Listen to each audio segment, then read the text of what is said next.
जिद करने वाले व्यक्ति का एक ही इलाज है, बेलपत्री के वृक्ष के नीचे जौ के आटे का चौमुखी दिया, सरसों का तेल डालकर, उसमें काली तिल डालकर, उसमें एक सफेद फूल डालकर, बेलपत्री के वृक्ष के नीचे जैसे एक चौमुखी दिए को जौ के आटे के दिए को लगा दिया जाता है। जो व्यक्ति चिड़चिड़ करता है, जो व्यक्ति क्रोध करता है, जो व्यक्ति अपशब्द बोलता है, आड़ा टेढ़ा बोलता है, ताने देता है, ईर्ष्या रखता है, घर में चिड़चिड़ करे, पूरे घर को अस्त व्यस्त कर रखा, उस व्यक्ति का नाम और गोत्र बोलकर मात्र किसी भी महीने की शिवरात्रि पर, हर महीने शिवरात्रि आती, किसी भी महीने की शिवरात्रि पर एक दिया लगा दिया जाए, व्यक्ति अपशब्द कहना बंद कर देता है, उसका प्रेम प्रबल हो जाता है, उसकी ईर्ष्या समाप्त हो जाती है, उसकी नफरत समाप्त हो जाती है, ईर्ष्या नफरत समाप्त हो जाती है। उसी तरह जैसे बेलपत्री के वृक्ष के नीचे जौ के आटे का दिया लगाने पर नफरत समाप्त होती है, ईर्ष्या समाप्त होती है, उसी तरह शंकर का ये शिव महापुराण की कथा कहती है कि गुरु के चरणों में जाने पर जीव का अहंकार, काम, लोभ, आसक्ति, वृष्णा, तृष्णा सब समाप्त।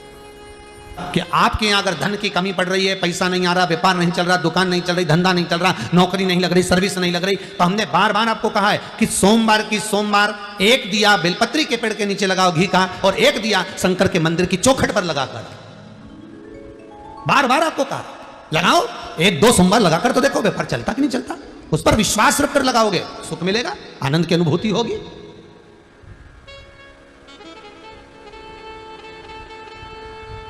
कथा सुन रहे हैं फेसबुक और यूट्यूब पर, इनसे निवेदन करूंगा, यदि आपने अपने घर में, परिवार में, कुटुंब में, कबीले में, रिश्तों में, नातों में कहीं ना कहीं गरुड़ पुराण की कथा सुनी होगी, तो उसमें पंडित जी ने बताया होगा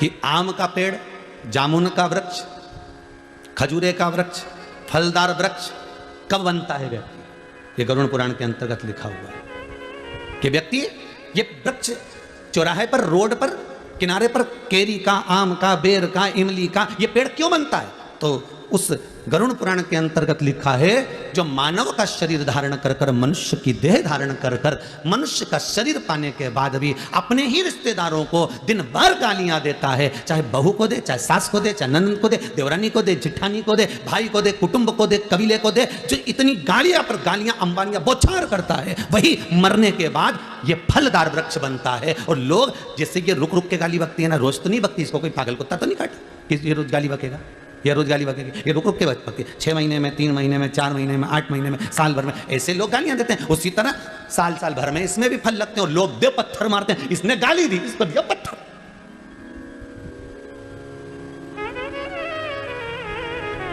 ना सास समझ पाती है कि मैं बहू को गाली ना दूं, ना बहू समझ पाती है कि मैं सास को ताने ना दूं।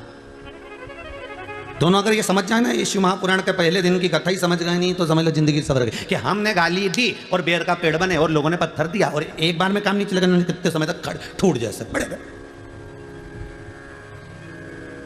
हमने अपशब्द किया, वो विक्रम और बेताल की कथा याद कर लो, तू बोला और मैं चला, उतने में समझ जा। हमने किसी को अपशब्द कहा, हमने किसी को ताना दिया, हमने किसी को गाली दी, हमने किसी के लिए अपशब्द कहा, बस समझ लेना इमली का पेड़ बनने वाले, बस बेर का पेड़ बनने वाले, केरी का पेड़ बनने वाले। और ऐसी जगह भगवान लगाएगा कि लोग पत्थर मार के जाएंगे, और पत्थर खाए बगैर तुम मानने वाले नहीं हो, क्योंकि तुम्हारे मुख से अपशब्द इतने निकल गए, ताने इतने निकल गए, गालियां इतनी निकल गई कि संबोधन किससे? जैसे तुमने बौछार करी वैसे पत्थर की बौछार होती है।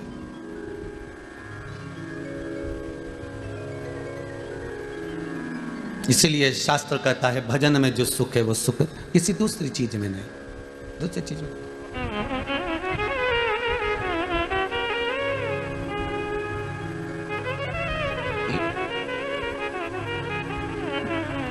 ये चंडीगढ़ के रमेश कुमार जी अगर कथा करवा रहे हैं, इन्होंने आशीष जी को लिखकर भेजा है, समीर जी को। एक बेटा इनका मोहित गर्ग डॉक्टर है और कनाडा में है, दूसरा बेटा सीए है रोहित जो चंडीगढ़ में है।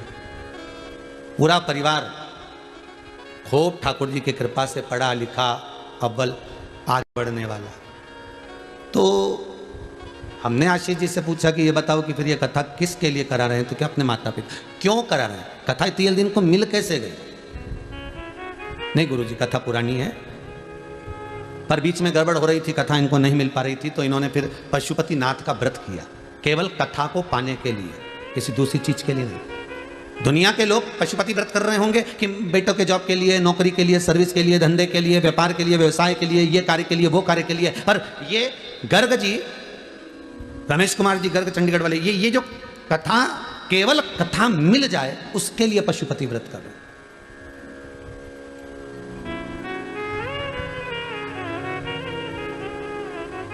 और देखिए कैलाश मानसरोवर की इन्होंने यात्रा करी तो भी वहां विनती करके आए, एक बार बस बाबा कृपा करना, एक बार कृपा ऐसी हो जाए कि बस शिव महापुराण की कथा का रस तत्व मिल जाए। कुछ मांगना नहीं है, मांगा किसको है? परमात्मा। मांगा किसको है? केवल परमात्मा को। और वो परमात्मा का चरणारविंद का अगर सुख मिल गया तो जीवन में कोई दूसरे सुख की जरूरत ही नहीं।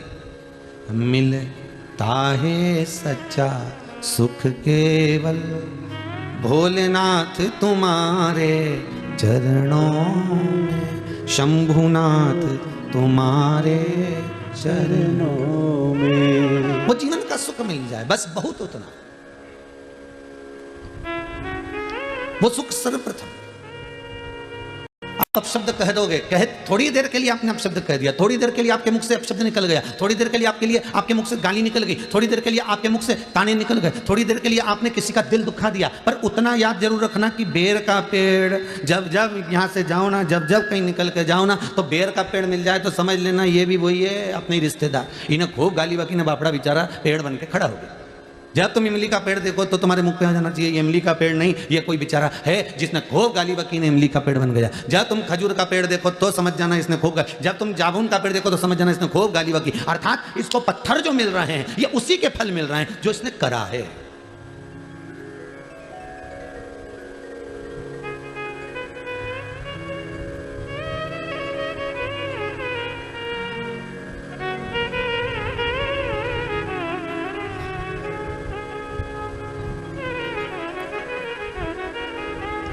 आज सुबह हम स्कंद पुराण पढ़ रहे थे थोड़ी सी, तो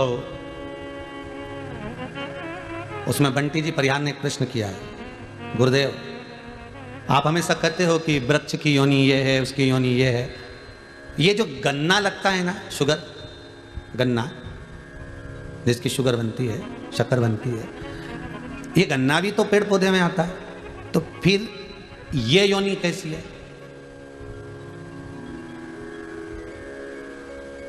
देखिए भैया, जितने लोग टीवी के सामने बैठे बड़ा ध्यान दीजिएगा कि गन्ने की भी तो योनि हुई ना, फिर ये योनि कैसी?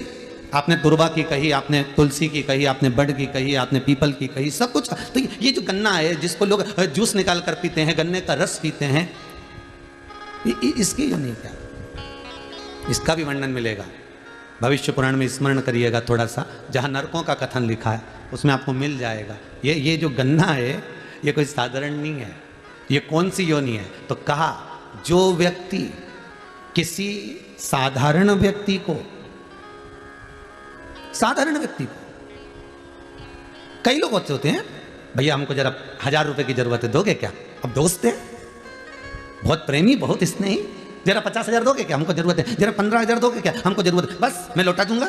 और प्रेम में रिश्तेदारी बनाकर, नातेदारी बनाकर, कुटुंब बनाकर, अपना प्रेमी बनाकर, अपने स्नेही बनाकर, अपने सगे बनकर, अपने प्रेम की वाणी में जोड़कर, इतने मीठे मीठे बोलकर उससे थोड़ा थोड़ा पैसा निकाल लिया, चुरा लिया, ले लिया। अब लेकर रख तो लिया पर दे नहीं पा रहे हो। बस वही व्यक्ति की योनि जो 20 लाख योनि वृक्ष की है, उसमें गन्ने की योनि उसी की बनती है। जैसे तूने मीठा बनकर उससे निचोड़ा था, अपने पास रख लिया, तो भी मीठा बनकर ऐसे ही निचोड़ा जाएगा। और गन्ने को इतना मीठा बना दिया कि वो गन्ने की रस वाले की दुकान पे गया ने, उसको वो मशीन में फिर दिया गया ने, सारा रस निचोड़ा गया, सारा रस निचोड़ लिया। अभी भी नहीं छोड़ा उसको, क्योंकि इसने उसको नहीं छोड़ा था, तो इसको डबल से पलटाया। तुम देखना गन्ने का रस निकल लीजिए, इसके डबल से पलटाया, फिर दिया मशीन के अंदर और फिर दिया, फिर रस निचोड़ा। तो की बात, तो जितने लोग गन्ने का गिलास ले लेके खड़े थे तो आप सोच रहे थे इसमें बचा ही नहीं कुछ, पर गन्ने के रस वाले का संबंध, इन्हें फिर पलटा, फिर दिया धर के और फिर रस निकाला।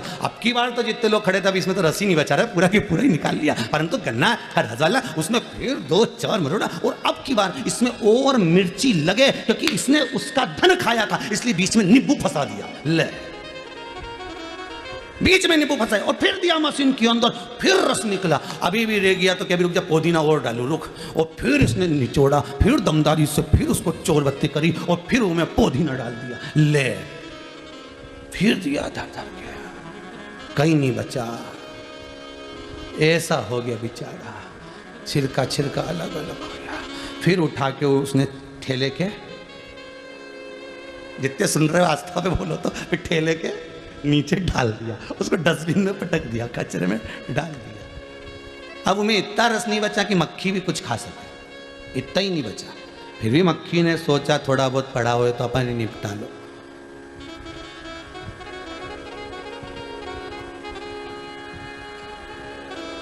अब कहा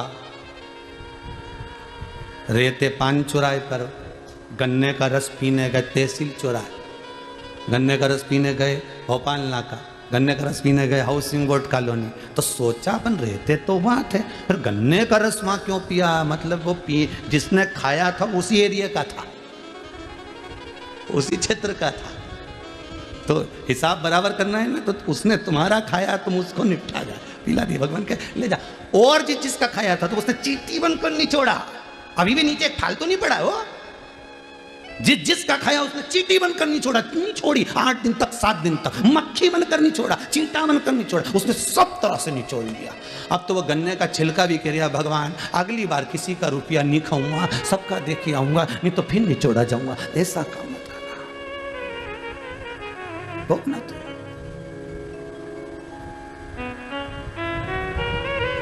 मान लो किसी का ले भी लिया है तो हाथ जोड़कर कहना, साहब उस शंकर से कहना, शंभो से कहना, मेरे ओ घड़ी, मेरे विश्वनाथ, मेरे शंभो से कहना, मरना मारना है, मेरे को मरना है, प्राण छूटना है, संसार में जो आया है वो मरेगा, पर निवेदन इतना सा है, जब तक मैं किसी का चुका ना दूं तब तक उठाना मती नाथ, मेरे को गन्ना नहीं बनना है। भगवान से कहना, मुझे ऐसा।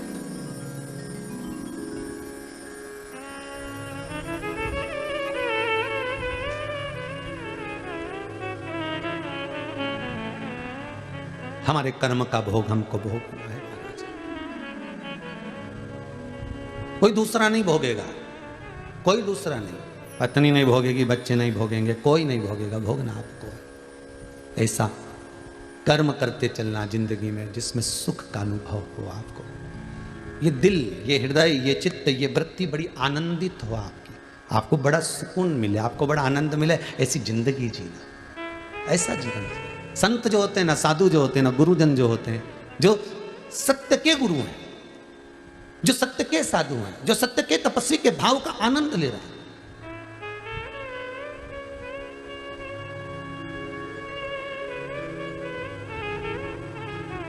जो सदगुरु होता है वो होता ही अलमस्त, उसको किसी से मतलब नहीं होता साहब, वो अपनी जिंदगी मस्त जीता है। इसलिए गुरुजन कहते हैं भगवान के चरणारविंद के रसास्वादन के बिना कोई सुख नहीं है, भगवान की कथा के बिना कोई आनंद नहीं है, भगवान के चरणारविंद के बिना कोई रसास्वादन नहीं है। दुनिया का सर्वाधिक सुख की अनुभूति अगर कहीं होती है तो वो परमात्मा के चरण के, इसके सिवा क्या मिलता है सच्चा सुख केवल, भोलेनाथ तुम्हारे चरणों में, शंभुनाथ तुम्हारे चरणों में, यह विनती है पल पल छिन छिन रहे ध्यान तुम्हारे चरणों में, रहे ध्यान तुम्हारे चरणों। चाहे कांटों पर मुझे चलना हो, चाहे छोड़ के देश निकलना हो, चाहे कांटों पर मुझे चलना हो, चाहे छोड़ के देश निकलना हो, चाहे कांटों पर मुझे चलना हो, चाहे छोड़ के देश निकलना हो, चाहे कांटों पर मुझे चलना हो, चाहे छोड़ के देश निकलना हो, पर मन नहीं डगमग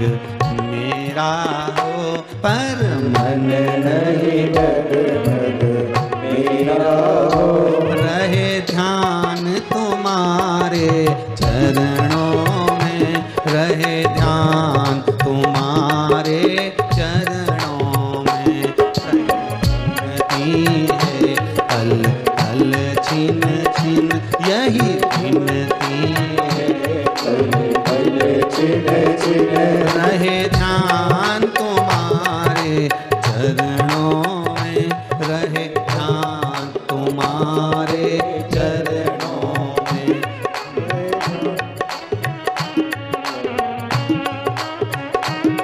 कहो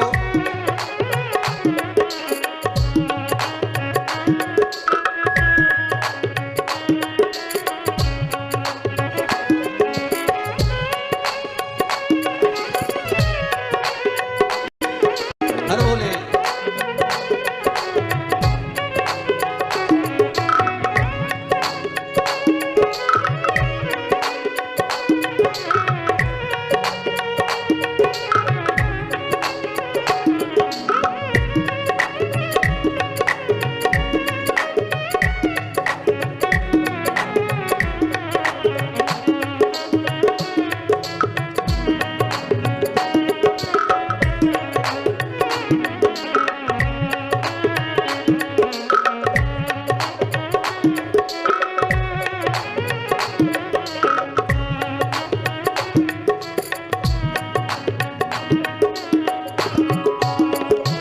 चाहे चारों ओर अंधेरा हो, चाहे मौत ने मुझको घेरा हो, चाहे चारों ओर अंधेरा हो, चाहे मौत ने मुझको घेरा हो, चाहे चारों ओर अंधेरा हो, चाहे मौत ने मुझको घेरा हो, चाहे चारों ओर अंधेरा हो, चाहे मौत ने मुझको घेरा हो, पर मन नहीं डगमग मेरा हो, पर मन नहीं डगमग मेरा हो, रहे ध्यान तुम्हारे चरणों में, रहे ध्यान तुम्हारे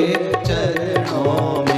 मिलता है सच्चा सुख केवल भगवान तुम्हारे चरणों में, भोलेनाथ तुम्हारे चरणों में, भोलेनाथ तुम्हारे चरणों में, शंभुनाथ तुम्हारे चरणों में। मन चरणारविंद का सुख मिले, कर्म का भोग भोगना तो है, कैसे भी भोगना पड़ेगा पर भोगना है।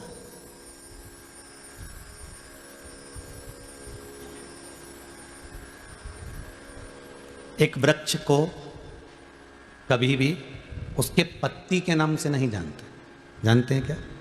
जानेंगे तो क्या कहेंगे साहब ये फूल के नाम से, ये चंपा का फूल का पौधा है, ये मोगरे का पौधा है, ये चमेली का है, या नाम से जानेंगे उसके फल से, ये संतरे का है, नींबू का है, आंवले का है। किसके नाम से जाना? उसके फल के नाम।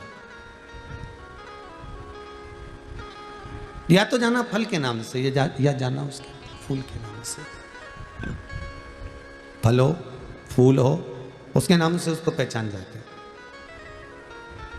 किसी पौधे को पत्ती के नाम से नहीं पहचानते कि ये इसकी पत्ती है, इससे फल और फूल के नाम से। उसी तरह संसार में आप कैसा भी कर्म कर, जैसा भी आप बोल रहे हो, चाल रहे हो, व्यवहार रख रहे हो, उससे कोई फर्क नहीं पड़ता। संसार में यदि आपको लोग जानेंगे तो आपके कर्म से जानेंगे। पहले कथा में कहा था व्यक्ति बनना सरल है पर व्यक्तित्ववान बनना कठिन है।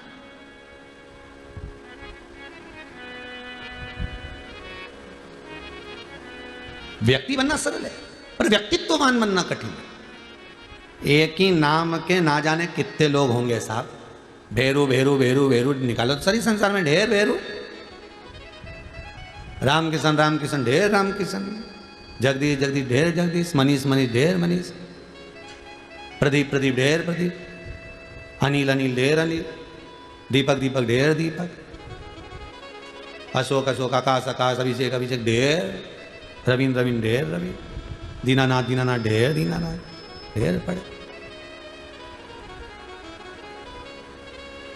अब मालूम पड़े राशि भी एक है, नाम भी एक है। एक तो ऊंचे सिंहासन पर बिठा है, दूसरा मालूम पड़े कि ठेला धका। नाम का कोई फर्क पड़ा क्या? जितने टीवी पर कथा सुन रहे हो ईमानदारी से बोलना, नाम का कोई फर्क पड़ता है क्या? नहीं।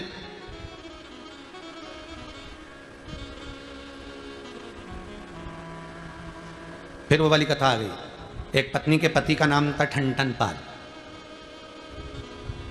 अब वो पत्नी से हमेशा जितने भी सोसाइटी में लोग रहते थे ना, कॉलोनी में, सब कहते थे मिसेस ठनठन पाल। अब उसको बहुत गुस्सा आता था कि मेरे पति का नाम है ठनठन पाल, बहुत बुरा लगता मुझे। जब देखो, जब जो भी बोले ना मिसेस ठनठन पाल आई हैं, मिसेस ठनठन पाल आई हैं, तो उनका नाम ठनठन पाल, तो बड़ा बुरा लगता उनको, ये तो बड़ा बुरा। तो उसने अपने पति से कह दिया, सुनो जी, मेरे को तुम्हारा नाम बहुत बुरा लगता है, इसलिए कुछ भी हो जाए मैं 15 दिन के अंदर तुम्हारा नाम बदल दूंगा। चाहे कुछ भी हो, 15 दिन में तुम्हारा नाम चेंज कर दूंगी। आओ कर। पति को क्या करना है, जो होगा अब जो चल रहा है वो तो चलता रहेगा, तू घर में कुछ भी बोल, ठीक है। अब उसने नाम चेंज करने का सोचा। आगे गई एक बार मार्केट घूमने कि कोई अच्छा नाम ढूंढ के आऊं। जाते जाते उसने एक बुढ़िया को देखा, झाड़ू लगा रही थी,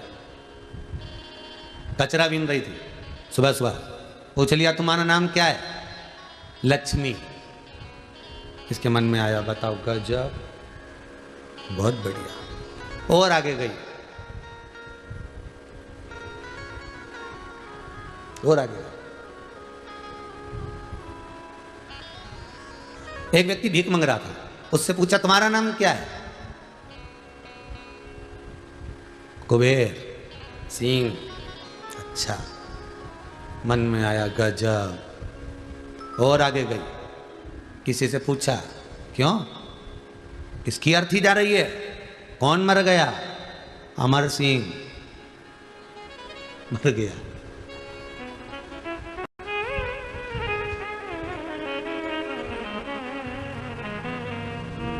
घर वापिस आ गई।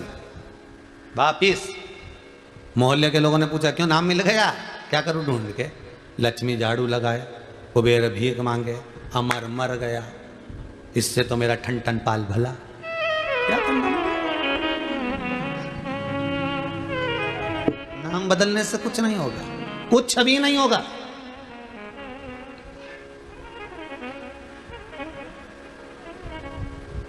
चाहे गूगल पर सर्च कर लो, चाहे नामावली में सर्च कर लो, मेरे बच्चा होने वाला, लड़का होने वाला, उसका नाम क्या रखूंगे? ये नाम रखो। लड़की का नाम ये क्या होगा इससे? इसका मतलब ये है कि लक्ष्मी, इसका मतलब ये है कि हनुमान, इसका मतलब ये है कि ये राम। तुम रखो, नाम रखने से कुछ नहीं होगा। एक नाम के ढेर पड़े हैं, थोड़ा सा कर्म अच्छा होना चाहिए। नाम कुछ नहीं कर पाता, कर्म सब कुछ कर जाता है। एक साधारण सा गरीब सा व्यक्ति भी, एक सिंपल सा साधारण सा व्यक्ति भी अपने कर्म के कारण आगे बढ़ जाता है, अपने कर्म के प्रभाव से।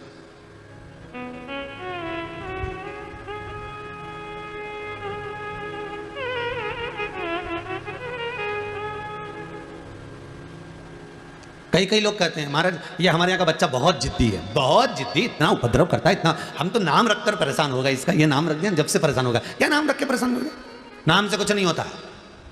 जितपन तुम दे रहे हो, चिड़चिड़ापन तुम दे रहे हो, और नाम को बदनाम कर रहे हो। नाम से मतलब या तो कर्म कर चलो, कर्म।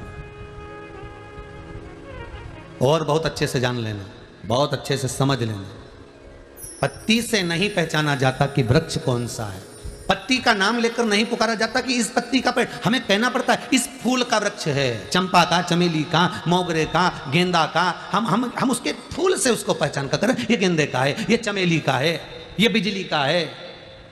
या हम फल से करें, ये केरी का है, ये बेर का है, ये आंवले का है, ये नींबू का है, ये संतरे का है, ये आंवले का है। ये उसके फल से पहचाना, पत्ती से नहीं। उसी तरह तुम्हारे जीवन में कितने उतार चढ़ाव आ जाए, तुम्हें उससे कोई नहीं पहचानेगा, पहचानेगा तुम्हारे कर्म से। तुमने कर्म कौन सा करा, उस कर्म से तुम्हें पहचाना जाएगा। अच्छा कर्म करोगे, जगत में तुम्हारा नाम उसी नाम से जाना जाएगा। बेकार कर्म कर दिया, उसी नाम से तुम्हें पहचानेगा, अरे बेकार, बहुत बेकार, ये वही है, कर्म से पहचाना जाएगा। कुछ अच्छा करिए, मानव की देह पाने के बाद में अगर हम बेकार कर्म, तो मानव की देह पाने के बाद में एक कर्म जरूर करना, किसी सदगुरु की शरण जाकर उसकी स्मरण में, थोड़ी सी भक्ति में, थोड़े से स्मरण में डूबने का प्रयास कर।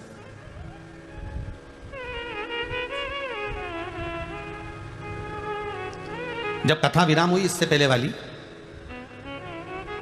ऑस्ट्रेलिया वालों की, उसमें हमने कहा था कि इसके बाद वाली जो कथा है गुरु पूर्णिमा के नजदीक में है, इसलिए इस कथा में गुरु चरित्रों का वर्णन करेंगे। तो एक व्यक्ति ने लिखकर भेजा व्हाट्सएप पर कि महाराज जी गुरु का होना क्यों जरूरी है, कारण क्या है? तो सीधी सीधी बात है, बादाम का छिलका ऐसे निकल ही नहीं सकता, निकाल के बता दो। बादाम के अंदर की गिरी को चोट नहीं लगना चाहिए और छिलका निकल जाना चाहिए, घिसना भी नहीं है, परेशान भी नहीं करना, छीलना भी नहीं है और छिलका निकल जाना चाहिए। तो क्या करोगे? उस बादाम को थोड़ी देर पानी में डुबक दो। क्या करना है? उस बादाम को पानी में पटक दो। बादाम जितनी देर पानी में, थोड़ी देर भी अगर पड़ गई, बादाम थोड़ी देर भी पानी में पड़ी रही, धीरे धीरे उसको हाथ में लोगे और मलोगे और छिलका निकल जाएगा। अब ना अंदर गिरी का कुछ बिगड़ा, ना किसी चीज का बिगड़ा, ना उसमें चोट लगी, ना कुछ खरोच आई, बस छिलका निकल गया। उसी तरह जैसे बादाम को पानी में पटोक कर रखा है, पानी में डालकर रखा है, तो छिलका तुरंत निकल जाता है। उसी तरह मनुष्य देह में आए हो, मानव का यदि शरीर मिला है तो गुरु के चरण के जल में थोड़ी देर डूब कर रहोगे तो अहंकार का, लोभ का, काम का, विषय का, वासना का छिलका निकल जाएगा और गिरी गिरी रह जाएगी। और वो गिरी काम की है, वो छिलका नहीं।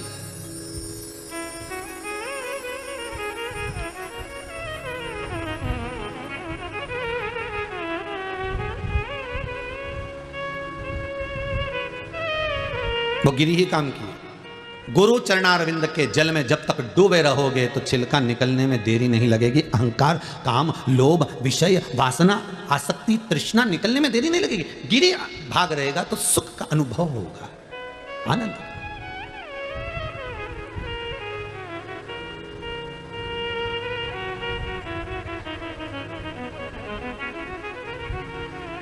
शिव महापुराण की कथा कर रही है। देवराज नाम का ब्राह्मण है, ब्राह्मण कर्म से वंचित है। ब्राह्मण कर्म से क्यों वंचित है? क्योंकि किसी सदगुरु की शरण नहीं जा पाया। बिंदुक नाम का ब्राह्मण कुल में जन्मा है, चोरी कर रहा है, धन लेकर आ रहा है, अपनी पत्नी, धर्म पत्नी को दे रहा है, पर ब्राह्मण कर्म से वंचित है। उसका कारण क्या है? क्योंकि सदगुरु की शरण नहीं जा पाया। इस कथा को सुनने के बाद आप अपनी जिंदगी में एक बात याद रखना, गुरु ढूंढना बहुत अच्छे से ढूंढना, बहुत अच्छे से, पर जल्दीबाजी में नहीं। तुम्हारा मन, तुम्हारी बुद्धि, तुम्हारा चित्त, तुम्हारी वृत्ति जब तक नहीं कह दे कि इसको गुरु बनाना है तब तक मत बनाना, उसके बाद ही बनाना। जब दिल कह दे तुम्हारा कि ये मुझे तार सकता है, ये मुझे हरि से मिला सकता है,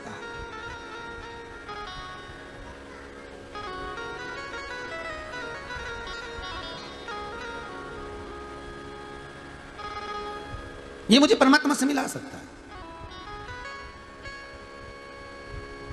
गुरु पैया पढ़ू हरि से मिलाए दीजो जी, मिलाए दीजो जी, मिलाए दीजो जी, मिलाए दीजो जी, मिलाए दीजो जी। गुरु पैया पढ़ू हरि से मिलाए दीजो जी। बस वो सतगुरु की शरणागति। देवराज ब्राह्मण होकर ब्राह्मण कर्म से वंचित है, बिंदुक ब्राह्मण होकर ब्राह्मण कर्म से वंचित है। देवर्षि नारद ऋषि के पद पर बैठने के बाद भी अगर गुरु मंत्र नहीं ले पाए तो ऋषि पद से वंचित है।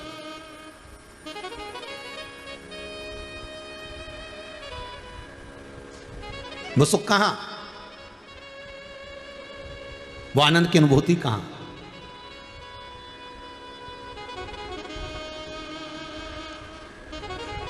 जब जीव के प्राण छूटते हैं ना, ध्यान दीजिएगा जरा, बहुत अच्छा प्रसंग है ये। जिस समय प्राण छूट रहे होते हैं, जिस समय पर प्राण जा रहे होते हैं, प्राण छूटते हैं व्यक्ति के,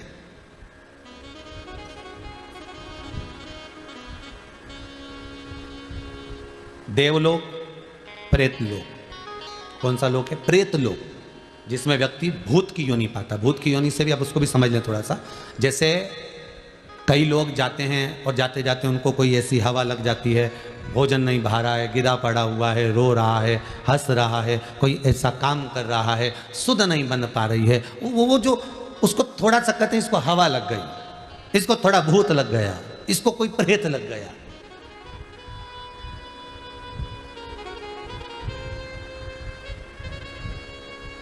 ये उसमें डूब गया। गलत हवा, गरुड़ पुराण में लिखा, प्रेत लोक देवलोक, गलत हवा, प्रेत, पितर, आदिक जितनी भी हवाएं होती हैं, आपको पहले भी वर्णन करा एक कथा के अंतर्गत, जो 49 पवन होती है, ये जितनी पवन होती है, इसमें कुछ पवन तो अच्छी होती है और कुछ पवन बेकार। सतगुरु मार्गी को, जो गुरु के चरणारविंद का अनुमोदन कर रहा है, गुरु का स्मरण कर रहा है, भगवत भजन कर रहा है, नाम जाप कर रहा है, नाम स्मरण कर रहा है, जिसने अपनी जिंदगी में एक बार गुरु मंत्र ले रखा है और उस गुरु मंत्र का बल उसके भीतर है, तो उसको कभी भी प्रेत बांधा, उसको कभी भी कोई गलत हवा स्पर्श नहीं कर पाती। जो गुरु मंत्र से वंचित है, जो परमात्मा के मंत्र से छूटे हुए हैं, गुरु की वाणी जिसके कानों में नहीं गई, श्रवण शक्ति में नहीं गई, उसके भीतर फिर गलत हवा प्रेत बांधा उसको स्पष्ट छू सकती है। अब ये तो हो गया मृत्यु लोक का, कि मृत्यु लोक में आप पहचान सकते हो कि इसको अगर पवन लगी है, कोई चीज लग गया है, कोई चीज हो गई है, तो समझ सकते हो इसका गुरु मंत्र नहीं होगा, इसलिए इसको छू लिया। ऊपर का क्या क्रम है? इससे ऊपर जब जीव प्राण छोड़कर जाएगा और प्राण छोड़कर जाने के बाद जब ऊपर पहुंचेगा, यम की केत चढ़ेगा, चढ़ने के बाद जब पहुंचेगा, उस समय का कथन क्या कहता है? तो उस समय का कथन कहता है कि अगर एक चेले ने, एक शिष्य ने गुरु मंत्र ले लिया है और उस मंत्र का स्मरण नहीं भी कर रहा है, तो गुरु अगर एक सांकल्य भी डालता है, गुरु अगर एक मंत्र का स्मरण भी करता है, तो चेले के खाते में जाता है, शिष्य के खाते में जाता है। और शिष्य अगर एक सांकल्य डालता है, शिष्य अगर एक मंत्र का स्मरण करता है, तो उसका एक भाग गुरु के खाते में जाता है। दोनों एक दूसरे को तार रहे हैं। और गुरु मंत्र लेने के बाद में व्यक्ति अगर बेकार कर्म कर रहा है, मदिरापान कर रहा है, वेश्यावृत्ति कर रहा है, जुआ खेल रहा है, मांसाहार कर रहा है, कोई गलत काम कर रहा है, तो उसका भी भोग गुरु को भोगना पड़ता है। और गुरु अगर कुछ बेकार कर रहा है तो वो शिष्य को भोगना पड़ेगा, भोगना तो पड़ेगा। संबंध एक हो गया गुरु और शिष्य। इसलिए गुरु वो शब्द है, गुरु वो आनंद है जो परमात्मा की शरणागति में ले जाकर छोड़ देता है, परमात्मा के चरणों में ले जाकर छोड़ दिया। देवराज चोरी कर रहा है, धन चुरा कर ला रहा है, शंकर के मंदिर में पहुंच भी गया है, तो भी शिव महापुराण में उसका मन नहीं लगा है। बिना गुरु मंत्र के जीव का चित्त भगवान की कथा में लग जाए बहुत बड़ी बात है, यह पूर्व का ज्ञान होगा इसलिए लग गया है।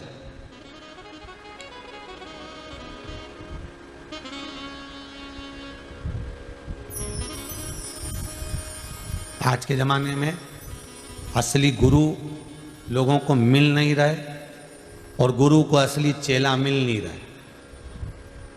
देखिए जरा, असली गुरु नहीं मिल रहा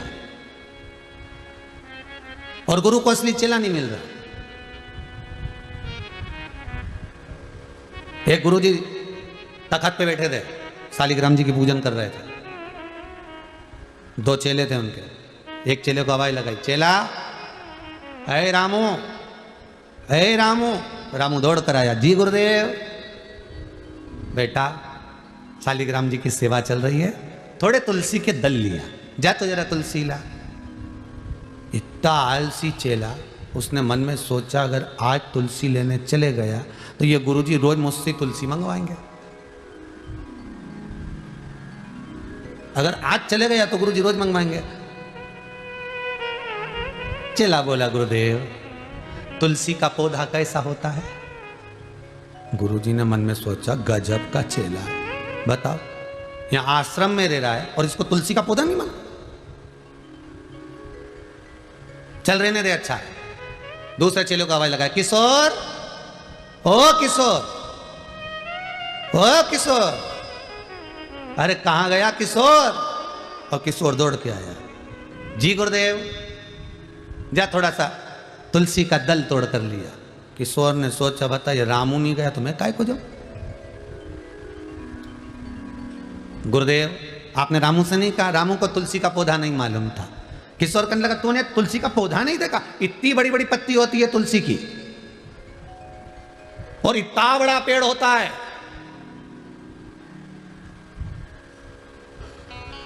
कभी नहीं देखा तूने? मेरी तो मम्मी ने दिखाया था, इतना बड़ा पेड़ और इतने बड़े बड़े पत्ते। गुरुजी ने मन में सोचा हो गया कल्याण, इसको भी नहीं मालूम कि तुलसी का पौधा कैसा है। किशोर तूने तुलसी का पौधा नहीं देखा? गुरुदेव मेरे को मालूम, मेरी मम्मी ने ऐसे ही बताया था। इसने सोचा अपन जाएंगे और अपने माथे आगे फिर अपन कोई बुलाएंगे बार बार तुलसी लाने के लिए, अपन भी नहीं जाएंगे। जा। अब दोनों ही चेला बड़ा आलसी, पर गुरु तो गुरु थे। दोनों बोले गुरुजी हमको नहीं मालूम तुलसी कैसी है, आप नहीं चले जाओ। गुरुजी बोले अब शालिग्राम जी की सेवा छोड़कर मैं कैसे जाऊं? तखत पे बैठे थे गुरुजी 80 किलो के, उसी पे थे शालिग्राम। उन्होंने दोनों चेलों से कहा एक आगे से उठा, एक पीछे से उठा। उठकर नहीं जाऊंगा, सेवा कर रहा हूं, उठाओ। और दोनों ने उठाया, दम लगा के ऐसा, दम लगा के ऐसा, गुरुजी को तोक के तखत समेत ले गए। तुलसी जी के क्यारे, ये बस बस बस, रोको रोको रोको रोको रोको, अब तोड़ के लाओ। तुलसी दल लाए, गुरुजी को दिया। गुरुजी ने शालिग्राम जी के चढ़ाया। गुरुजी बोले ले चलो वापिस, भाभी ले चलो। इन्हें फिर उठाया और उठा के ले जाके फिर तखत को रखा। गुरुजी बोले बेटा तुलसी का पौधा भूलोगे तो नहीं? चेला उन बोला तब जिंदगी भर नहीं भूल। 80 किलो का तुम, 40 किलो का तखत उठाए उठाए हमारी नानी याद आ गई और कह रहे भूलोगे तो नहीं? अब ये तुलसी का पौधा हमारा बाप नहीं भूला, कभी जिंदगी में नहीं भूला। या तुलसी का भूलोगे तो बस ऐसी होती है तुलसी। रामू बोला गुरुजी मेरे को मालूम होता मैं पहले तोड़ रहा था, हालत खराब करने से अच्छा मेरे को पहले ही मालूम होता मैं पहले तोड़ रहा था। किशोर बोला मैंने तो सुबह तो नाश्ता करा था, समझ गया, मुझे क्या मालूम था कि तुलसी का पौधा इतना छोटा सा होता। गुरुजी अब तो देख लिया, अब देख लिया। गुरु पैया पढ़ू हरि से मिलाय दी जो जी। गुरु गुरु होता, चेलो दंडी होते, पर चेलों के लिए सदगुरु ही मार गए, सदगुरु मार।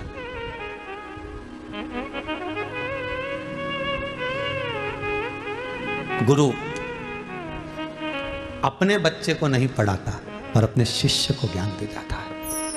एक एक स्कूल में जाकर देखना, एक एक स्कूल में पहुंचकर देखना, एक लेडीज टीचर को, एक महिला टीचर को देखना, वो अपने छोटे से बच्चे को घर में छोड़कर जाती है। 5, 6, 7, 8 घंटा सवेरे से गई है, 2 बजे तक स्कूल में पूरा फर्ज अदा करती है। उसका बच्चा घर में रो रहा होता है, जिद कर रहा होता है, माता को याद कर रहा होता है, माँ भी बिलखती है, बच्चे की याद आती है, तो भी स्कूल में कलम उठाकर बोर्ड पर लिखकर अपने बच्चों को ज्ञान देती रहती है। इतने बच्चों के लिए अपने बच्चे की बलि दे देती है। वही सदगुरु होती है, वही टीचर, वही गुरु है, वही गुरु है। गुरु अपने बच्चे को जितना नहीं प्रेम करता, गुरु अपने बच्चे को जितना नहीं चाहता, गुरु अपने बच्चे को जितना नहीं पढ़ाता, उससे 1000 गुना दूसरे के बच्चे को पढ़ाता है। तू पढ़, तू अच्छा है, पढ़ने में होशियार है, आगे निकल जाएगा, तू ये कर सकता है, तेरे में वो बल है, तेरे में वो एनर्जी है, तू अपना करियर बना सकता है, तू ये कर सकता है, तू वो कर सकता है। एक गुरु है जो मार्ग बता बताकर बच्चे को अग्रण्य बनाने का प्रयास करता है कि तुझ में वो बल है, तुझ में वो प्रबलता है कि तू सब कुछ कर सकता है। वो गुरु तुम्हारे को निखारेगा। प्रीत करो सो ऐसी कर जो जैसे लोटा डो। अरे गलो फसावे आपनो जी, गला फसावे आपना जी, के पानी पीवे और काना प्रीत निभाजो जी, मन भूल बिसर मत जाना। गुरु की प्रीत एक लोटे और डोर जैसी होती है। गुरु परिवार में बनना जरूर है, पर परिवार को छोड़कर अपने शिष्य का प्यास बुझा देता है, अपने शिष्य। गुरु की झोपड़ी टूटी है और शिष्य की झोपड़ी महल है, बना देता है। जा अरे सुख से आनंद में अपनी जिंदगी जी, जा।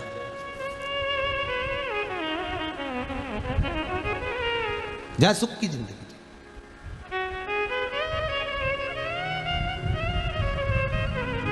एक हमारे बंटी जी परिहार हैं, उनके कोई परिचित कोई बालक होगा, वो बड़ा दुखी था, 20, 21, 22 साल का। उसके हाथ पैर में, शरीर में छाले हो जाते थे, फूटते थे, घाव हो जाता था, छाले पूरे खाल को निकाल देते थे।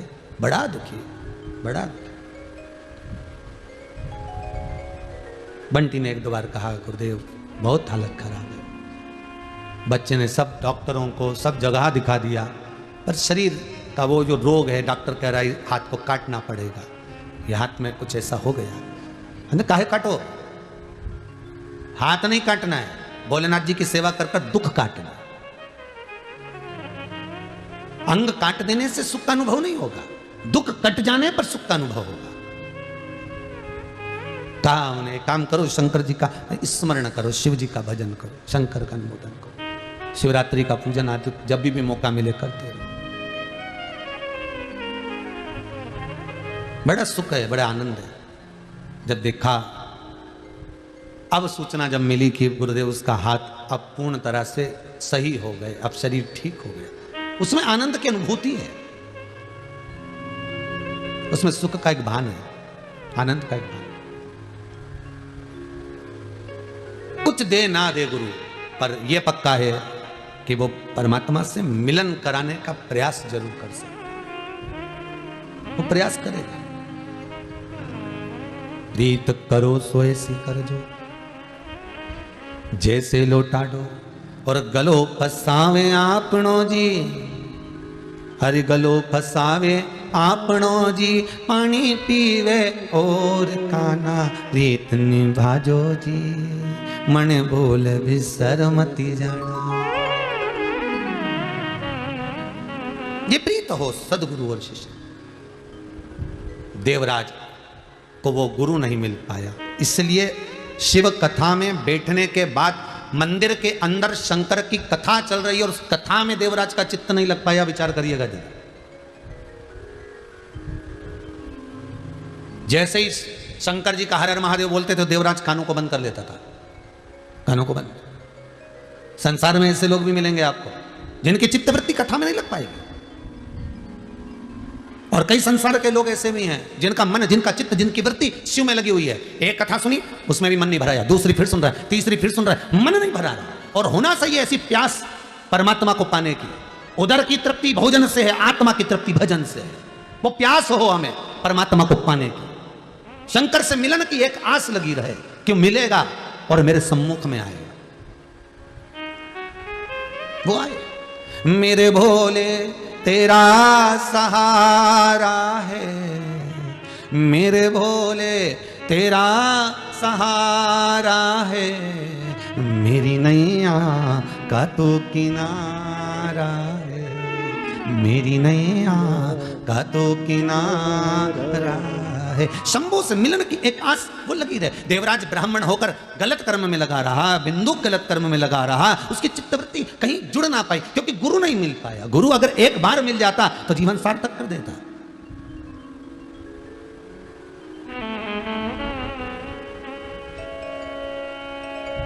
एक बार अगर मिल गया गुरु तो फिर जीवन सार्थक। नहीं मिला,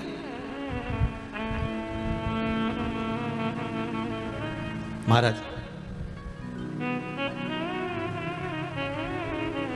एक ही है संसार में जो तुम्हारे मुख पर तुम्हारे दोष बता सकता है। कौन? जम के बोलिए जरा। गुरु। एक मां भी अपने बच्चे का दोष नहीं बताएगी, छुपा लेगी। एक पिता भी अपने बच्चे का दोष नहीं बताएगा, छुपा लेगा। अरे गुरु अपने शिष्य के सामने मुंह पर बोल देता है, तू ऐसा है, तूने क्यों ऐसा क्यों करा, तूने बात, तू मोबाइल का ज्यादा प्रयोग क्यों करता है, रख दिया कर, इतनी रात तक नहीं चलाना, ऐसा नहीं करना। केवल एक गुरु होगा जो बार बार टोकेगा, सदगुरु होगा जो बताएगा। और कुछ देर अगर गुरु के पास बैठो तो वो पक्का है तुमको धोने का प्रयास करेगा, निखारने का प्रयास करेगा अगर गुरु की शरण में। पर बहुत कम लोग होते हैं जो गुरु के पास जाकर बैठते हैं, क्योंकि उनको मालूम है अगर गुरु जी के पास जाकर बैठेंगे और कुछ बोल दिया तो, गुरु जी कुछ कह दिए तो, गुरु जी कुछ कहे तो वो गुरु निखारता है, खूब रगड़ता है, खूब मलता है।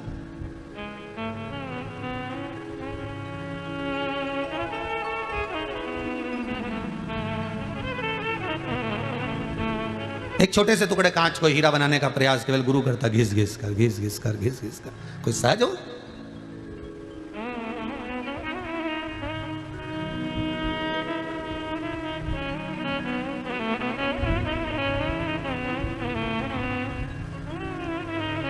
रुक्मणी जी को भगवान कृष्ण नहीं मिलते। मिलते क्या? किसी हालत में नहीं मिलते। शिशुपाल बारात लेकर आया था, तैयारी हो गई रुक्मणी जी को शादी की, नगर सज गया, रुक्मणी जी के भी सारे सास सज गए, पूरे नगर में 15 दिन पहले से साज और धाज लग गए। रुक्मणी को कृष्ण नहीं मिलते। अगर सतगुरु ना मिलते रुक्मणी को, फिर रुक्मणी के एक बार रुक्मणी जी जब श्रृंगार करी और श्रृंगार कर कर एकांत में बैठी थी, तब रुक्मणी के गुरु आ गए और गुरु जी ने पूछ लिया, बेटा रुक्मणी, अरे रुक्मन, ए रुक्मणी, नरेश की पुत्री रुक्मणी, तू एकांत में बैठी रो रही है बेटा, क्या हो गया? गुरु बड़ा विचित्र होता है, दिल की बात को तुरंत जान जाता है। क्या हो गया तुझको? तू क्यों रो रही है? तेरे नैनों में जल भरा है रुक्मणी, तू रोती है क्यों? कारण क्या है? रुक्मणी जी कहती हैं, गुरुदेव, अगर मैंने कहा और यह बात अगर मेरे पिता को, मेरे भाई को, रुक्मी को मालूम पड़ गया, रुक्म बाहु को मालूम पड़ गया, तो फिर तो मेरी गति बिगड़ जाएगी। मैं किसको कहूं ये बात? मैं कह नहीं सकती गुरुदेव, मैं किसी के सामने बोल नहीं सकती गुरुदेव। गुरुजी बोले, मेरे सामने तो, पर गुरुदेव अगर मैंने आपको भी कहा, आप तो राजगुरु हो, हमारे नगर के गुरु हो, हमारे राजघराने के गुरु हो, और आपको मालूम पड़ा और आपने कुछ कह दिया, तो गुरु कहते हैं कभी नहीं छुपाना। एक डॉक्टर,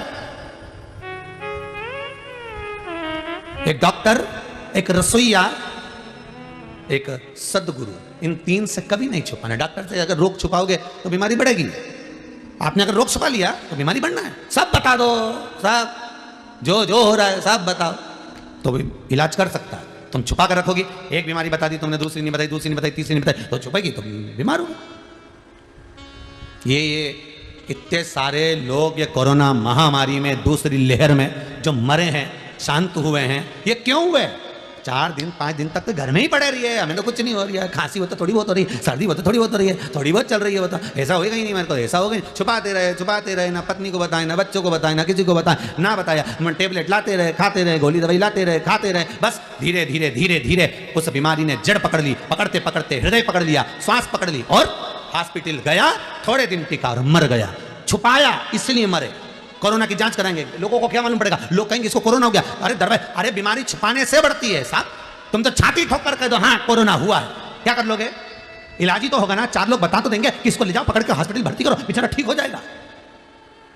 पर केवल छुपाया। ये जितने मरे हैं ना, सब छुपा छुपा के मरे हैं। क्यों छुपाओ साहब? किस लिए छुपाओ? पत्नी कह रही किसी को मत बताना, तुम मैं सब इलाज करवा दूंगी। पति कह रहा तू चुपचाप पड़ी रहे, मैं सब इलाज कर दूंगा, मैं अच्छे अच्छे डॉक्टर से बात कर रहा हूँ, मैं फोन पे संपर्क में लगाऊं, मैं ये ला रहा हूँ, मैं वो ला रहा हूँ। पर जांच मत कराना, जांच मत कराना, मालूम पड़ गया मोबाइल में मैसेज आएगा, सबको सूचना मिल जाएगी, इसको कोरोना हो गया है। हे राम, द्वारकानाथ, गजब का ये कथा कह रही है कि डॉक्टर से, वेद से, गुरु से छुपाओ मत, और यहाँ के छुपाओ तो ये कौन सा बोले? चलिए मत छुपा। हम तो अच्छे का इलाज कर देते। फिर परिवार वालों ने कहा एक काम करो, इसको अच्छी अदरक का दूध दे दो, हल्दी का दूध दे दो, और व्हाट्सएप पे तो बहुत सारे डॉक्टर उन चीज़ों लिख के भेज रहे थे, ये कर दो, वो कर दो, नींबू का रस डाल दो, नाक में ये डाल दो, उसमें वो डाल दो, सब कर। इसके बाद क्यों निपटी गया रही है? इसके बाद क्यों मरा? छुपाया। पहले जैसे ही तकलीफ हुई थी, जांच कराता, दवाई खाता, बाल बाका नहीं होता, पर छुपाया। गुरु से क्या छुपाना, सदगुरु से क्या छुपाना, डॉक्टर से क्या छुपाना? यही तो शिव पुराण कह रही है कि छुपाना क्या है। रोग आया है, बताओगे कम होगा। कितना सुंदर कहा है अग्नि पुराण में, अपने दोष भगवान के सामने, गुरु के सामने, माता पिता के सामने, दुनिया के सामने गिना दोगे तो कट जाएगा। पाप दोष परमात्मा को, गुरु को बता देने पर कट जाता है। पुण्य दुनिया को, परमात्मा को, किसी को बता देने से छिन्नित हो जाता है। पुण्य भी नहीं बताया जाता, पुण्य किसी को बताना नहीं है, और पाप बता देना। मैंने झूठ बोला है साहब, आज मैंने छल करा है साहब आपके साथ में, मैंने आपके 200 रुपये ज़्यादा ले लिए, मैंने आपके 100 रुपये ज़्यादा ले लिया, या आप वापिस लिए, मैंने छल करा है साहब आपके, बता दिया, आप कट गया, दुख कट गया, आपको भी नहीं छलेगा, वो भी नहीं छलेगा। पर हम अपने दोष नहीं बताते, हम अपना भाग बताते। मैंने तुम्हारे लिए ऐसा करा, मैंने तुमको ऐसा करा, मैंने तुम्हारे लिए ये किया, मैंने तुमको ये कर दिया। हमने अपना भाग गिनाया, अच्छा गिनाया, पर दोष कहां गिनाया? केवल एक गुरु होता है जो तुम्हारे दोष गिना देता है। क्यों रे, तुमने ऐसा करा है, इधर आओ, यहां बैठ, ऐसा कर, चलो सेवा करो, चलो झाड़ू लगाओ, चलो बुआरी काटो, चलो पोछा लगाओ। गुरु तुम्हारी अहंकार को गिराएगा, तुम्हारे अभिमान को नीचे पटकवा देगा, कैसे भी पटकेगा, पटक देगा।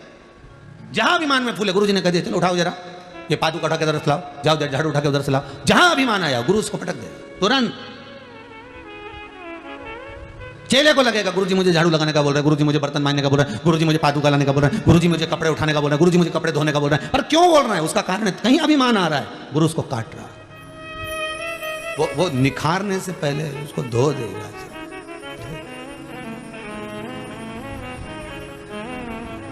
निखारना है उसको। कितना सुंदर लिखा है अग्नि पुराण में, स्वयं व्यक्ति 7 जन्म भी ले ले तो भी अपने दोष निकाल नहीं सकता। कितने जन्म? जितने टीवी के सामने बैठे आस्था चैनल पर, 7 जन्म भी ले ले, अग्नि पुराण कहती है, तो भी व्यक्ति अपने दोष नहीं निकाल सकता। 7 जन्म भी ले ले तो दोष नहीं निकाल सकता। शिव पुराण, अग्नि पुराण, लिंग पुराण कहती है, नर्मदा पुराण कहती है, व्यक्ति केवल एक है और वो है गुरु। 7 जन्म नहीं लेने देता किसी को, दोष निकाल कर सामने रख देता है कि तेरी ये गलती है, तूने ये किया है, तू ये कर चुका है, अब तू सॉरी कह ले, अब तू संबोधन में क्षमा मांग ले। बस गुरु ने निकाल कर रख दिया। गुरु 7 जन्म भी नहीं लेना हमको। 7 जन्म तक अग्नि पुराण कहती है कि 7 जन्म ले ले तो दोष नहीं निकाल सकता मनुष्य अपने, पर गुरु एक ऐसा वो दोष निकाल कर सामने। देवराज शिव मंदिर में बैठा है, शंकर के मंदिर में बैठकर भी कानों को बंद कर लेता है। कथा में रसतत्व नहीं आता उसको, कथा नहीं सुनता, वो श्रवण नहीं कर पाता। एक अमृत की अनुभूति है गुरु चरण में। जैसे एक कर्म कर रहे हैं, उस कर्म को अगर हम परमात्मा को समर्पित कर कर करें तो हमें बाद में आकर फिर नहीं भोगना पड़ेगा।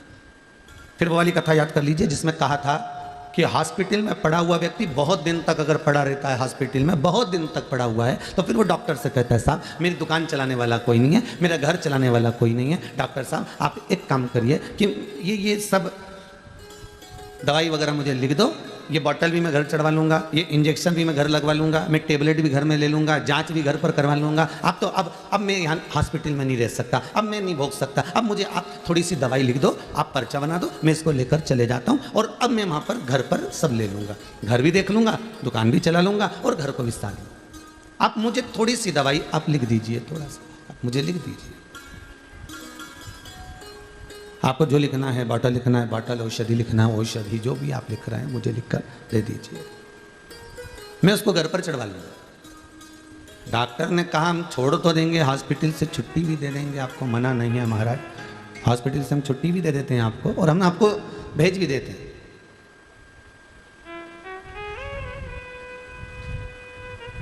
मना नहीं है,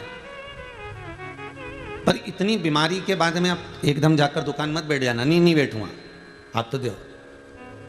इतनी बीमारी के बाद एकदम बाजार मत घूमना हो, हाँ आप तो बस दवाई लिख दो, बोतल लिख दो, इंजेक्शन लिख दो, मैं ले लूँगा। और वो लेकर आ गया, दवाई भी ले रहा है, बोतल भी चढ़वा रहा है, इंजेक्शन भी ले रहा है। ये पूर्व में कथा में हम कह चुके हैं, आज स्मरण आया है इसलिए वापिस उसको लिया है। अब घर पर आकर अपने दवाई गोली ली, इंजेक्शन लगवाया, बोतल चढ़वाई, अब घर पर ट्रीटमेंट ले रहे हो तो ठीक हो रहा है। उसी तरह हम जो कर्म कर कर जाते हैं और ऊपर जाकर नरक के किसी बेड पर जाकर पड़ जाते हैं, नरकों का भोग हम भोग रहे होते हैं। इतना नरक भोग लिया होता है, इतना नरक भोग लिया होता है कि अब ये जीवात्मा तड़पती है। और जब जीव आत्मा गरुड़ पुराण में लिखा इतनी तड़पती है तो ये परमात्मा से कहती है कि अब मुझे क्षमा कर दो, मुझे अब वापिस जन्म दे दो, मुझे मृत्यु लोक में भेज दो, बाकी की गोली दवाई मैं नीचे खा लूंगा,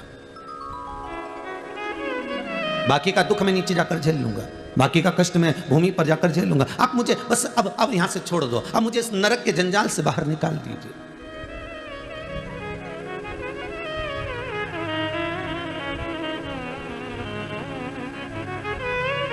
और इस नरक से मुझे जब आप बाहर निकाल देंगे, इस नरक से आप मुझे जब छोड़ देंगे, मैं मृत्यु लोक में जाकर जो थोड़ी बहुत ट्रीटमेंट है, थोड़ी बहुत दवाई, थोड़ी बहुत बोतल, थोड़े बहुत इंजेक्शन लेते रहूंगा। तो यहाँ मृत्यु लोक में कई लोग कहते हैं महाराज जी ये तो बताओ कि हमने पूर्व में कौन सा कर्म किया जो आज आकर हम भोग रहे हैं। ये भोग क्यों रहे? क्योंकि ऊपर नहीं भोग पाए पूरा, तो नीचे आकर भोगना पड़ रहा है। वहां से हाथ पैर जोड़ के तुम छुट्टी करा के लिया क्या? हमें अब हॉस्पिटल में नहीं रहना, हमारी तो छुट्टी करो, हम तो नीचे जाके बोतल चढ़वा लेंगे, हम तो नीचे जाके इंजेक्शन ले लेंगे, हम नीचे जाके ट्रीटमेंट सब करवा लेंगे। पर आप हमें छोड़ो। भगवान ने भी कह दिया जैसे हॉस्पिटल छुट्टी करा कर ले आते हो, ठीक नहीं हुए तो भी छुट्टी करा कर लिया, उस नरक से भी जीव त्राही त्राही करता है, बहुत रोता है, बिलखता है, चरणों में पड़ जाता है, विनती करता है कि मुझे इस जंजाल से मुक्त कर दो, और भगवान उसको मुक्त कर कर भेज भी देता है। तो भगवान कहता है दवाई तो लेना पड़ेगी ना, तो कि नीचे जाकर ले लूंगा। तो ये जो हमें दुख मिलता है, ये तकलीफ आती है, जो कष्ट मिल रहा है, जो बीमारियां आ रही हैं, जो तकलीफें आती हैं, ये हमारा पूर्व का कर्म का भोग हमको मृत्यु लोक में जाकर भोगना पड़ता है, कोई दूसरा नहीं भोगेगा। बार बार आपको कथा में कहा, आपकी कमाई का भोग पत्नी भी भोगेगी, आपकी कमाई का भोग आपके बच्चे भी भोगेंगे, आपकी कमाई का भोग आपकी बहू भी भोगेगी, आपकी कमाई का भोग आपके पोता पोती भी भोगेंगे, आपकी कमाई का भोग आपकी बेटी भी भोगेगी, आपकी कमाई का भोग आपका जमाई भी भोगेगा, आपकी कमाई का भोग आपके नाती पंती भी भोगेंगे, आपकी कमाई का भोग आपके भाई बंधु कुटुंब वाले भी भोगेंगे। पर कर्म का भोग तुझे अकेले ही भोगना है। जैसा कर्म करोगे उसके अनुसार तुम्हें भोगना है। झूठ तुमने बोला, छल तुमने करा, बेईमानी तुमने करी, प्रपंच तुमने करा, जो कुछ भी करा तुमने करा, तो भोगना भी तुम्हें अकेले को है। भोग सब भोगेंगे पर कर्म का भोग कोई नहीं भोगेगा। कर्म का तो अकेले भोगना है, ऐसा अकेले कोई नहीं होगा, केवल शंभु और तुम, शंकर और तुम, कौन होगा? और वो बोलते जाएगा ये कर्म तुमने करा है, इसका भोगना पड़ेगा। पर कभी कभी कोई जीव ऐसा उत्पन्न हो जाता है जो कर्म के भोग के साथ में भी परमात्मा का भजन कराकर जीवन तार देता है, जीवन सार्थक।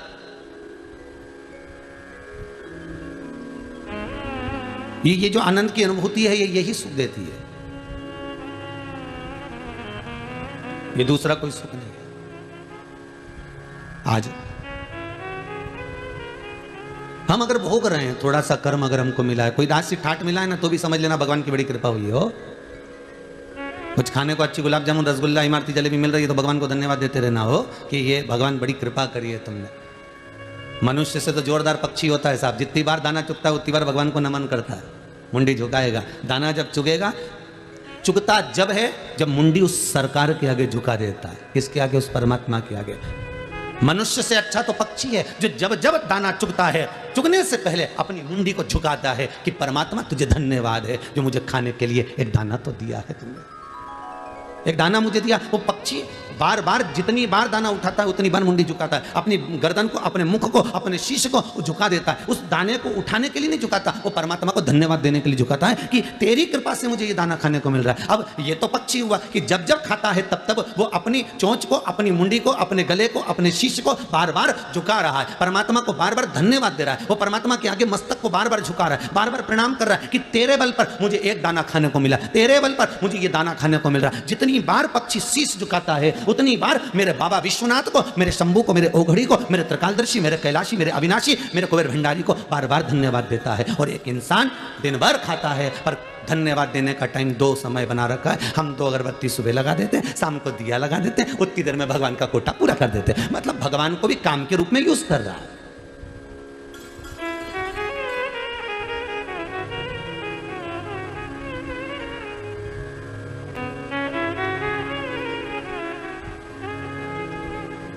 महाराज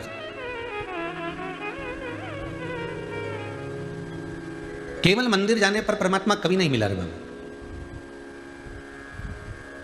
पोथी पढ़ पढ़ जगमुआ पंडित भयो ना कोई, 2.5 अक्षर प्रेम का पढ़े सो पंडित हो। वो 2.5 अक्षर है कौन सा?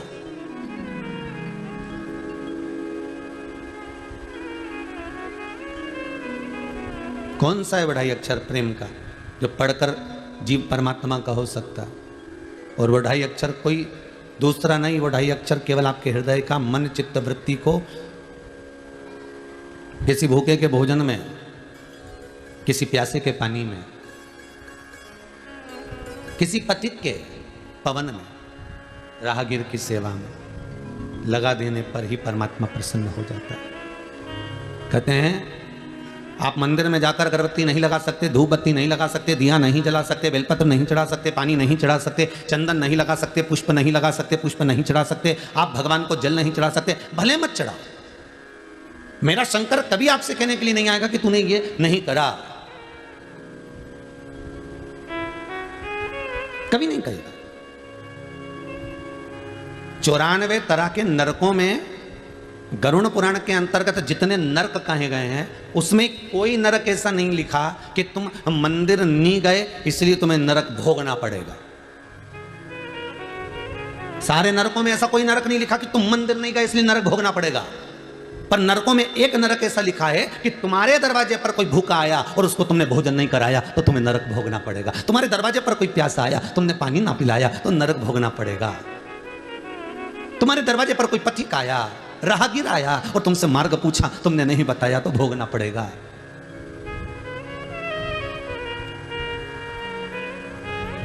तुम्हारे दरवाजे पर गौ माता आई, एक रोटी ना दे पाए, दरवाजे पर रात भर कुत्ता भोंकता रहा, तुम्हारी चौकीदारी करता रहा क्योंकि उसको एक रोटी इस दरवाजे से मिलती थी और वो नहीं दे पाए तो नरक भोगना पड़ेगा। किसी वृक्ष के नीचे चींटियां बहुत सारी हो रही है, थोड़ा सा जाकर आपने एक भाग नहीं डाला, नरक भोगना पड़ेगा। वो आस लगाकर बैठी हुई।